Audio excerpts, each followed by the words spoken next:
So, good morning, everyone. I'm Reverend Amy Daniels, and I am so excited to introduce our speakers this morning. Can I just say, I think you're in for a super big treat. You heard it here first. We have Gina Alicea, who's a licensed spiritual practitioner through Centers for Spiritual Living and also a ministerial student at Emerson Theological Institute. And I was thinking, how long have I known you, Gina? And I was just running it in my head again, and I think it's close to 20 years. Yeah, because I was in the first prac class at what was then Chicago Center for Spiritual Living, and I think you were in the second class, so. Yeah, and Gina has a Master's of Fine Arts and a Master in Education. She's been teaching art for 28 years and has curated art exhibitions for 40 years. Last year, she curated an exhibition of Daniel Epstein's photography into an exhibition called Seeing the Other, which you're going to see some of this morning. And this exhibit was selected by the Muhammad Ali Center for a large-scale exhibition starting in June of next year. And you can see the hand of God in their relationship because they are a couple. Like when you hear about Daniel, they're a perfect couple because they are bringing together both of their gifts. So Daniel Epstein is the author, photographer, founder of the Portraits and Faith Foundation, a 501c3 nonprofit foundation committed to creating sacred listening experiences such as workshops and interviews to drive home this idea that there is no other. He's interviewed over 500 people in 28 countries on their faith journeys and published a book with 125 of these interviews. You can see we have the book right here. There's a few for sale in the back of the room. And we're hoping we're going to have Daniel back for a workshop early next year. We would love to hear more about his work and learn how to be better listeners to create oneness, really. That's what we would call it here. Daniel's also the founder of Daniel Epstein and Associates, a marketing and innovation consulting firm. Previously, he was a Harley Procter marketing director at Procter & Gamble, where he worked for 21 years. He has an MBA from Kellogg at Northwestern. I'm an alum, too. We have that in common.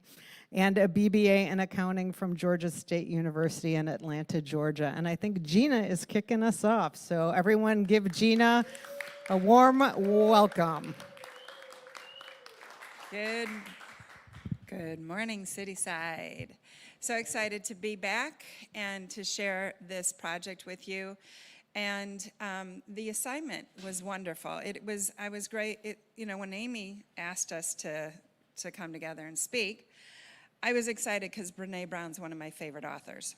And I've read a bunch of her books. And so to pick up Atlas of the Heart and really dive deeper into it, although I've had the copy for a while, but have a specific thing to focus on, I was like, yes.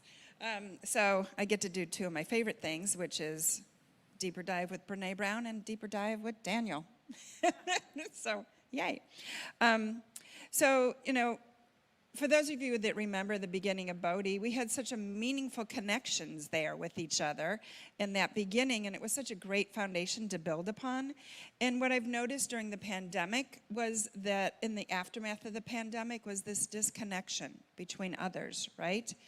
And reading Brené Brown's work, her thesis on cultivating meaningful connections makes a lot of sense of how to do that. She mentions in the book Maslow's hierarchy, and on that, and the need for belonging is on the third tier. Like it is right there at the beginning, right? You've got your physical needs, your safety needs, and you've got belonging. We need to belong. And how can we do that but by being our most authentic selves? And we have to do that courageously, right? Like we said in the reading where it said you have to be naked to be able to do that. And I think right now, greater than any other time, we need that sense of acceptance and belonging. So, So Brené Brown states that cultivating meaningful connections is you have to be in this vulnerable practice. And there's a three-pronged practice. She calls it the grounded theory. And it starts with requires grounded confidence, right? To have the confidence to be authentic, right? The courage to walk alongside with another person, not over, but alongside, and then to have story stewardship. So we'll explain that just a little bit. The grounded confidence is to learn how to recognize and remove your armor, that stuff that we use to protect ourselves so we don't have to be vulnerable. And then to really be connected to your true self, which here at CSL we teach about that. Your true self is the spiritual self. You're connected to the divine. And then to really rumble with that vulnerability, like, it's going to take a minute to like kind of get more comfortable being vulnerable, right? And then to practice this courage to be able to speak and be humble that you don't know, because you don't know what you don't know, right? So there's stuff we just don't know, right? And so her second prong of that theory is to courageously walk alongside others, right? And so the practice of non-judgment and to be with another and just let those judgments sit to the side, do not react, right? Just be in that non-judgment space. Practice compassion with another, and then being relational, like really be able to connect eye to eye with people. We are human beings, we need that connection. And to be empathetic, that open heart, right? And then setting and respectful boundaries, right? There are times when I know I'm not ready to hear something and just, okay, we'll get back to this. When I'm more grounded, when I'm more centered, then I'm more open to hear, right? So remember, setting boundaries is important too. And then story stewardship, her third prong on this theory, is to, when you're listening, stay curious. There's stuff that we don't know. And others might be sharing their story, and maybe they're meandering to get to the point, but just stay curious. What's the pearl? What's the gem that's coming to you? You don't know. You just got to stay curious. And then as this narrative is building, we have to have trust and believe and acknowledge and affirm that, yes, each of us has a story to share, and each of us, we are there to listen, right? To honor the sacred nature of the story of what someone's telling us. We each have been through this. We're spiritual beings having this human experience, and this experience is creating these stories, and like, how can we be there with each other? So Daniel has created, and I think, in my opinion, a wonderful way of showing how to cultivate meaningful connections. And so this is just one example. Of course, there's 8 billion people on the planet, so there's 8 billion ways to connect to others. But this is one example. So in Portraits in Faith, some of the ways that he's actually embodied this and brought this into for this project to work was to be grounded in confidence and to have the courage to walk alongside with others, and the story stewardship. So the way he's done this, let's see if I can, his project is called Portraits in Faith, and he's going to tell his story.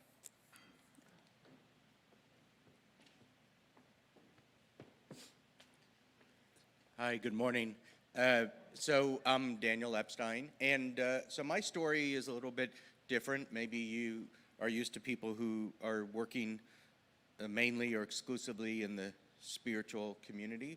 My background is laundry detergents, and I worked at Procter & Gamble for 21 years, was a marketing director in the laundry products area. I'm happy to talk about cold water washing, Tide Pods, stains of many different kinds. And I became like an internal marketing professor for the company. And now I do marketing and innovation consulting. But as I traveled the world, I started interviewing people about their spiritual journeys. I would add on personal days to all my global travels. And I think from a spiritual perspective, I have to quote a psychiatrist in Boston who once evaluated me and described me to appear as a young man who wasn't happy about much. That was a good description of me at the time. I had a real victim personality, and I just kept thinking why, life didn't seem fair. And that was really my personality, unfortunately. And through a lot of really good therapy and spiritual work and some excellent medication, today I feel more grateful, connected, and of service. And I don't feel like that victim or that unhappy young man anymore. And this project is part of that journey for me. I call this my sacred errand. So I've interviewed 500 people in 28 countries using the following 7 or 8 questions. What is your concept of a higher power or God? And that's probably the only theological question I ask. The rest of the questions are about personal experience. The other questions are, what is your earliest memory of faith, whatever that means for you? What was the first time in your life you feel like you had to or chose to rely upon God as you understand God? And again, my favorite interview in the whole project, which you're going to see, is with an atheist, so this is not about traditional religion or concepts of God at all, only. Tell me about a time you doubted your faith. What happened? And then I ask some pretty straightforward questions, but they're always very enlightening. What are you most grateful for? What's your greatest wish? Do you have a message? And then, because I make a black and white portrait of each person, I ask, what would you like people to know about you when they see your portrait? And I was going around showing these to people out of a portfolio book for many years, and people said, you really need to share this. And I'm very grateful that because of my work connections, I've been connected to Ken Burns, and he became an advisor about 10 years ago. And he said, have the courage to say this isn't a film. Everybody wants to make a PBS special, but not everything is meant to be that. And I thought, well, 500 talking heads, no B-roll, no storyline about me, which I didn't really want anyway. So we decided, well, let's make a website. And so that's what we did. We started with a handful of portraits and interviews on the website, and then over time, over the last 10 years, we've added one every few weeks. So we have 126 now published online on this website. And then people urged me to turn it into a coffee table book, which is a different, more contemplative experience. And if you'd like to have that experience, it's available in the back. That was about 2 years ago. And so I'm really grateful. I have now interviewed and made portraits of 500 people in 28 countries. I just interviewed 18 people in Barcelona, so I continue to interview people. It's been actually over 20 years now. Latest look at YouTube, we have 528,000 views, so people will watch long-form content and spiritual content, not just cat videos. And we have about 4,000 active subscribers. So I'm really grateful for that. And my goal is to have a profound healing impact on the world. This project has helped me heal in so many ways. Like I said, I call it my sacred errand. I feel like my job is just to get out of the way. And one of the ways I like to start this is by sharing with you a photographic meditation. I've put together 30 or 40 of the 500 portraits to some music, and I'm going to share this with you. It takes about 5-6 minutes. And so I just say, receive this like any meditation, except your eyes will be open, and just receive these people from around the world. And then I'm going to share with you a few video clips of how some people answered some of these questions around the world in ways that were deeply meaningful and provocative for me. Okay, so here's the photographic meditation.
And I want to just share with you how people have answered some of these questions in ways that have become deeply meaningful to me.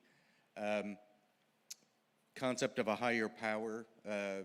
You may be surprised that my favorite interview is with an atheist. And I have a pretty big and broad understanding of faith, so for me, it's all fair game. This is Tom from Brazil. He was my original producer, and this is how he answered that question. Well, I don't pray. I don't feel the need to pray. But I do believe that faith is something that we created, we humans. I don't think a dog prays. I don't think a plant prays.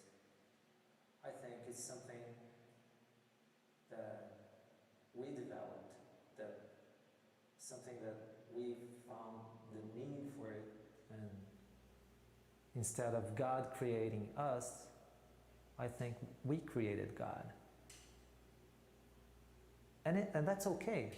I don't have a problem with that, because I think it's just the concept. And for me, faith is not believing that this is the most important thing. That having things is the most important thing. And I don't mean to, I don't want to make a vote for poverty. It's not that. I want to have things. I just don't want things to have me.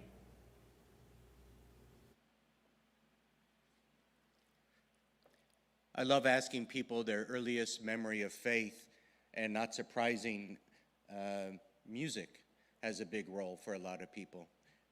This is a friend of mine, Renee Morgan Brooks, who used to be a music minister at a Unitarian church. She went on to get an ordination, and I love her describing her upbringing and the way faith manifested in her life.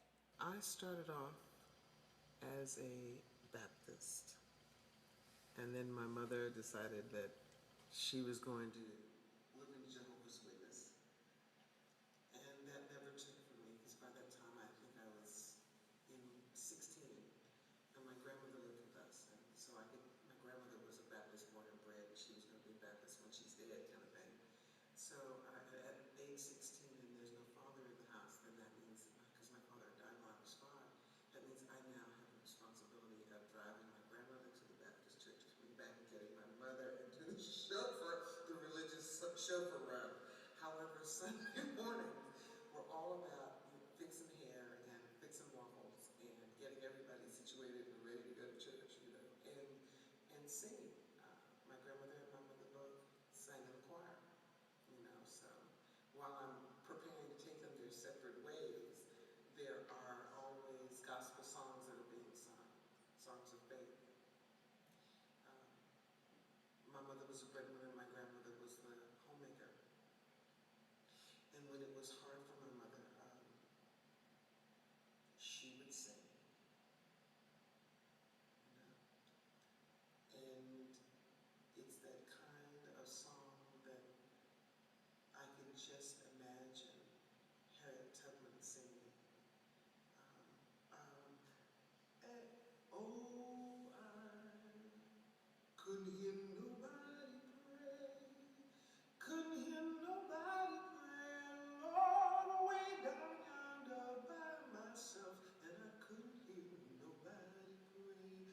When it became fulfilled, she'd sing things like, said I wasn't gonna tell nobody, but I couldn't keep it to myself. No, I couldn't keep it to myself. No, I couldn't keep it to myself. I said I wasn't gonna tell nobody, but I keep it to myself what the Lord has done for me. And then she just squeezes herself like this and said, thank you, Lord.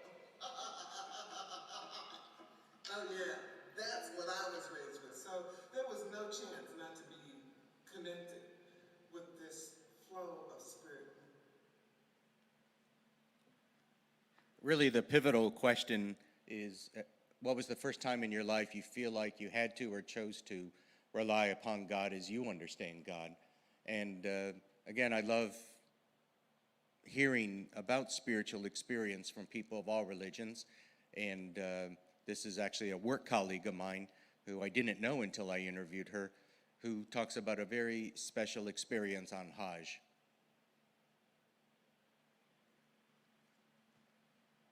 There's one very important experience. I met my husband at the age of 34, and as of the age of 21, I was very much interested in getting married and having a family. I was always dreaming of having 6 kids. And strangely enough, I was also dreaming of not working, to find the right person. And this journey of finding the right person was not easy. So it had lots of frustrations, lots of ups and downs, hopes and frustrations. And it was not easy, and especially in our culture, where there's a lot of pressure to marry at an early age, like, between around maybe 20, 22. If you're 25, you're already, labeled as a spinster, or there's something wrong with you. So you can imagine, the pressures that I've been through from family and friends and so on. But I did not want to give up, and I had a lot of opportunities. I did not want to get married just for the sake of, getting married and getting the social acceptance from the society. So I was looking for, someone very special. And this journey of search was very painful to me. Then as I became older and I got into the 30s, people started to tell me, you may not have children because it becomes more difficult with age and so on. So it was quite painful. But then the very strong thing that happened to me, I remember that it was the second week of December in 2001. I was in the Holy Land in Saudi Arabia, and I was inside the Holy Mosque in Mecca, and I was praying to God, to help me, find the right person and so on. But then at a certain moment, I felt that, in a way, I surrendered my personal will to God's will.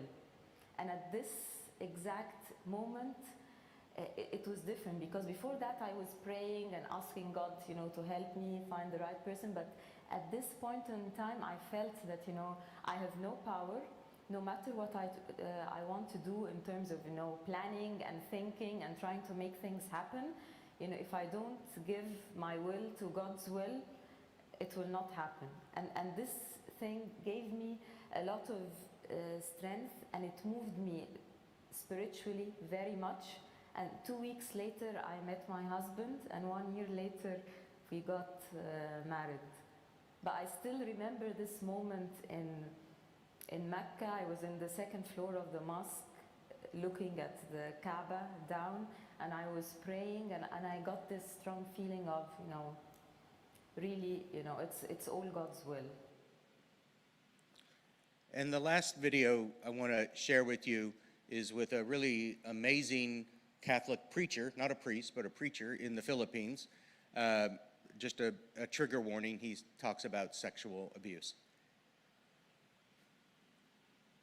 Why was I molested? Why was I sexually abused? Maybe because I deserved it. Maybe I'm dirty. Maybe I'm ugly. I became addicted to pornography because, any kind of addiction is really trying to escape the sadness, the emptiness, the shame within you. Even more than pornography, I became addicted to pleasing people. I began to project onto God what I felt about myself. Maybe God is also ashamed of who I was. Maybe God didn't like me also, because I didn't like myself. And maybe God is a God with a checklist of my sins. He fell again in pornography. Oh boy, what's new? I cannot pinpoint a particular day and time where suddenly I realized he wasn't like that. But gradually, it just grew on me that there is this God who accepts me as as I am, and who loves me and enjoys me, who likes me, doesn't just love me, he likes me, he likes all of me. So this has been 22 years for me, and there's so many lessons. I mean, first, at a time that I needed a higher power or something bigger than me, I drafted off of other people's stories until I could develop a faith of my own. And I think that's okay. I've also come to the point to what you see on the screen, which is that I don't have to agree or even respect any one theology.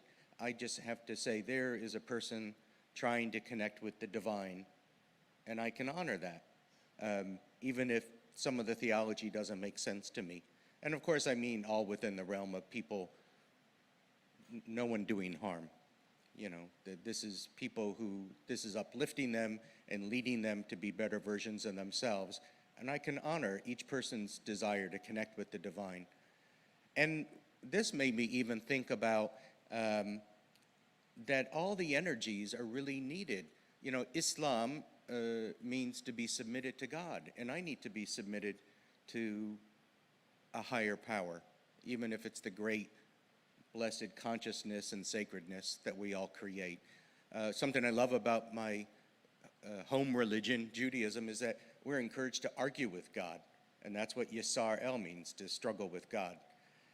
Christianity, I needed to feel a sense of unconditional love that for some reason I didn't feel growing up, even though there was a lot of love in my family. For a long time I felt like a mistake, and so I needed to allow that unconditional love to come in.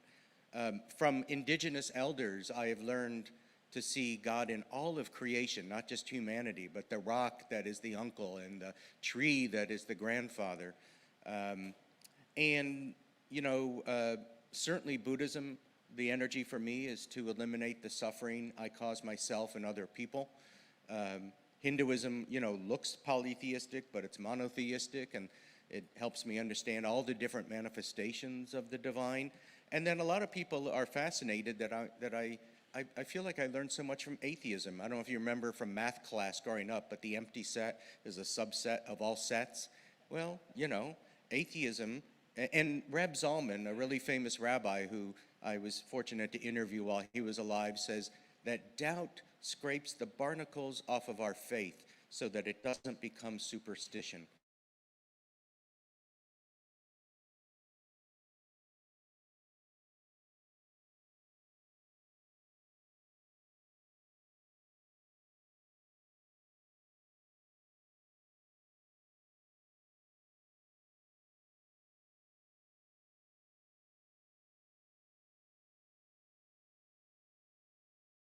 It's about receiving somebody's story, how much more so someone I perceive to be the other.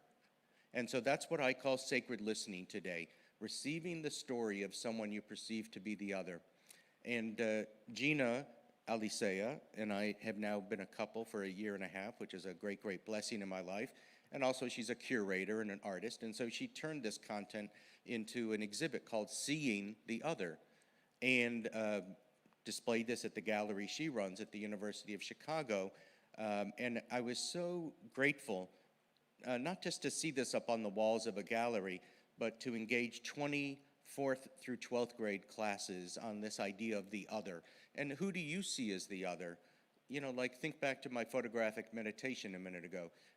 Are any of those people for you the other? I just love this idea that once we know somebody's story, it's hard to hate them.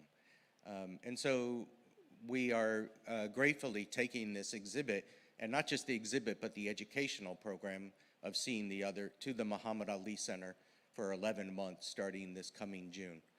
And so that is what I'm doing with Portraits in Faith.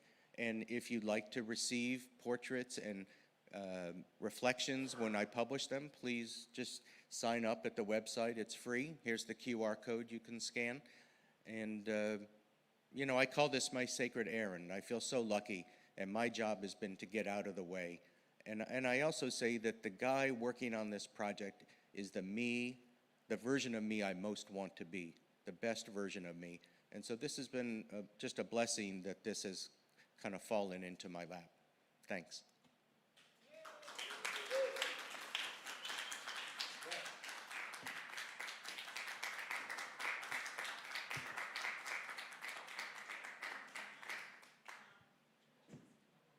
Going to pray us out.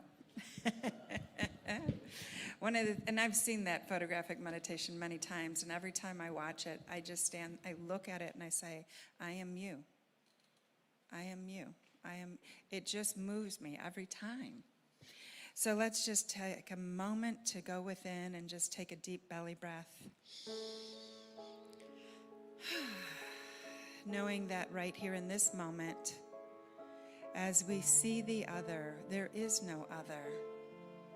For we know that there is only one thing happening right here and right now. That is the divine manifest as each and every one of us. As 8 billion people on the planet, the divine is incarnate, is expressing in, as, and through every single one of us. The love of the divine, the wisdom of the divine, the intelligence of the divine. It is the truth of our beings. How wonderful it is to be open and receptive and curious, to listen to others, to carry that love forward into the world. We just say thank you for this experience today, to see each and every person as the expression of God, of the divine, as this power and presence in the world that is love. That is what we're here to do, to share that love with each other, to accept each other, to receive each other's story. So grateful to be here today, so grateful to share this moment with you, so grateful that we can take this experience out into the world. It is a blessing. You are a blessing. Let's share our light this week. Thank you, God, and so it is.